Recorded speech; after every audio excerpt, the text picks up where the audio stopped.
Bonjour et bienvenue à tous dans cette nouvelle capsule vidéo dédiée à la psychopédagogie, aux neurosciences, au neuromanagement et aux innovations pédagogiques.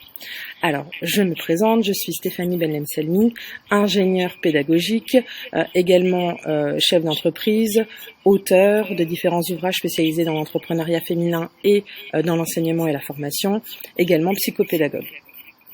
Sans oublier formatrice, bien évidemment. Donc aujourd'hui, j'ai envie, dans cette nouvelle capsule vidéo, de vous parler de quelque chose qui est très important lorsque l'on enseigne, et qui est l'attention. Voilà, comment faire pour mobiliser et pour conserver l'attention de nos apprenants, de nos élèves, de nos étudiants. C'est un point qui est assez important parce qu'on ne nous forme pas à créer, à mobiliser et à garder cette attention lorsque nous sommes en classe avec nos élèves. Donc on va commencer par un petit état des lieux de ce qui se dit sur l'attention d'une manière générale. Donc en fait, il faut savoir que depuis 30 ans, depuis environ une trentaine d'années, l'attention a baissé, a considérablement baissé. Donc Salman Khan, qui a créé la Khan Academy, a fait des recherches scientifiques à ce propos-là. Et il nous apprend que justement le système attentionnel des élèves a considérablement baissé. Alors pourquoi il a baissé ? Tout simplement parce qu'on est dans la surabondance d'informations, l'infobésité. On a de l'information tout le temps et partout. On en trouve sur les smartphones, on en trouve à la télévision, on en trouve sur Internet, sur les tablettes. On en trouve partout de cette information. Donc on sait pertinemment et on a habitué notre cerveau à ça, au fait que l'information, on peut la trouver partout, on peut la zapper et on peut se reconnecter à elle quand on le veut et d'où on le veut. Donc ça, en fait, ça contribue à la baisse du système attentionnel, dans un premier temps. Ensuite, ce qui est important aussi à savoir, c'est que cette attention, on en a besoin en tant qu'enseignant, en tant que formateur, en tant que pédagogue. C'est nécessaire pour nous, en tant que prof, d'avoir l'attention de nos élèves. Pourquoi ? Parce que sinon, il y a une perte de l'intérêt de l'élève. L'élève va s'ennuyer en cours, et ce n'est pas le but, c'est pas l'objectif. L'enseignant va s'agacer. Forcément, quand on a face à soi un auditoire qui ne suit pas, forcément, c'est démotivant, c'est agaçant. Et puis, au final, c'est une perte de temps pour tout le monde. Donc, c'est vraiment important de considérer l'attention comme étant une clé pour pouvoir avancer dans son enseignement et dans les apprentissages de nos apprenants. Alors, au niveau du système attentionnel, on a l'INSERM de Lyon qui a développé en fait un acronyme, le PIM. La poutre du PIM. Alors en fait, le PIM, c'est donc un acronyme qui signifie, donc le P de PIM signifie la perception. Donc en fait, la perception de l'objectif à atteindre. Voilà, pourquoi je vais être attentif, sur quoi je vais être attentif. Et ça, cette perception, elle est très importante parce qu'elle permet de cibler son attention.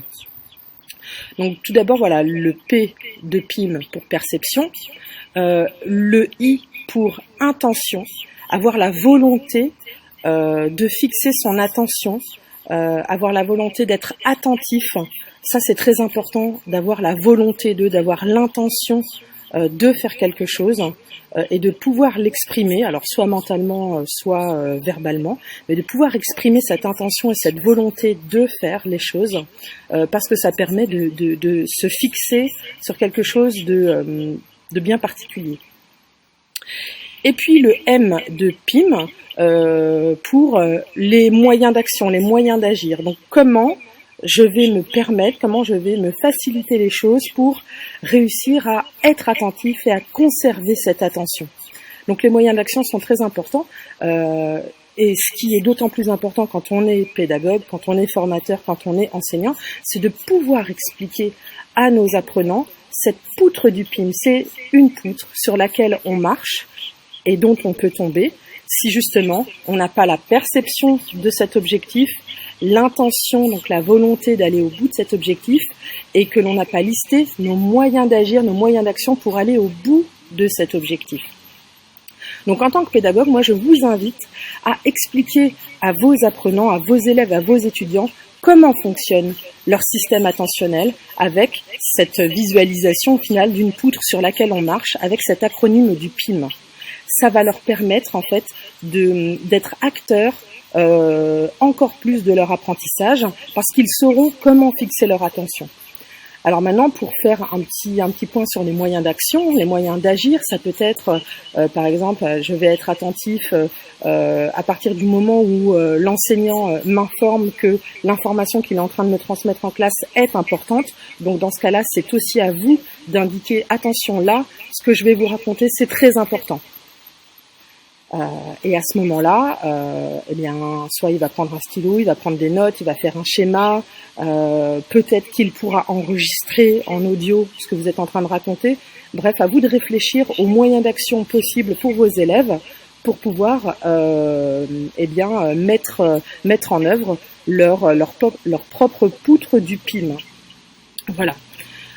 Et puis surtout, expliquez-leur bien comment ça fonctionne. Alors concrètement, qu'est-ce qui est important également à mettre en œuvre en classe pour réussir à conserver l'attention des élèves? Donc déjà, il faut savoir que sur des matières plutôt générales, sur de la théorie par exemple, on considère que il est important de changer en fait d'activité toutes les 15 à 20 minutes. Alors vous allez me dire, très certainement si vous enseignez des techniques ou des pratiques professionnelles, qu'il est absolument impossible de changer toutes les 15 à 20 minutes d'activité. Ce que je comprends tout à fait, ce qui est tout à fait normal. Cependant, pour ce qui est de la technique et pratique pro, vous pouvez pousser jusqu'à 1 heure et quart. Voilà. Mais c'est vrai que toutes les 15 à 20 minutes, réactiver l'attention de vos apprenants, c'est important et c'est nécessaire pour tout le monde, aussi bien pour vous en tant qu'enseignant et aussi bien pour vos élèves afin qu'ils ne s'ennuient pas. Comment on fait pour changer ça, pour réactiver? Tout simplement, on peut changer de support.